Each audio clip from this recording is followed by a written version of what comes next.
Right, hello friends, it's Phil and this is cut 2. We're now at 21mm on the heater, and if we look close, can you see that we've got much more of a kind of much more evidence of that newer, finer ryegrass, the grass that comes from Barenberg Extreme. But the grass density, to make it feel more smooth and velvety, let's say, because the good thing about Barenberg is the finer perennials can give you a really fine cut. You have to go a little bit closer just to get the sort of the leaf density, get the leaf density together, get it to pull together sort of thing.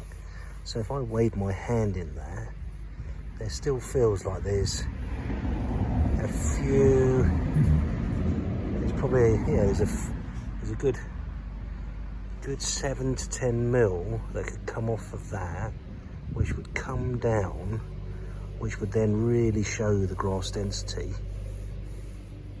of all the plants marrying together. So if you see that section there, there's a load of grass density there, but you can't quite see it because of the longer stuff.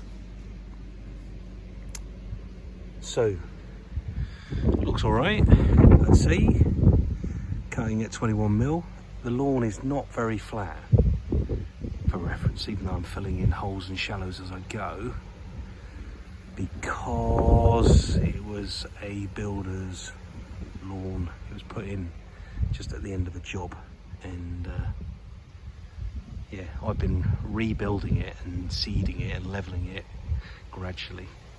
So that's now 21mm. I'm going to take it down to 14, and I can tell you what's going to happen. I'm going to be scalping certain sections of the lawn where the crowns are, and where the shallows are, it's probably going to look really smooth, really smooth.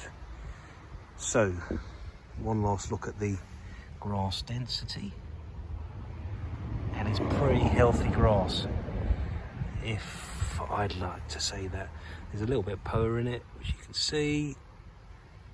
For now, I'm not too worried about that. And I think I last gave it a feed about 2 weeks ago with a slow release fertilizer.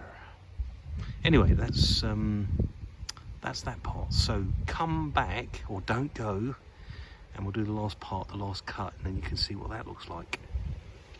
The last cut is coming up in a few seconds.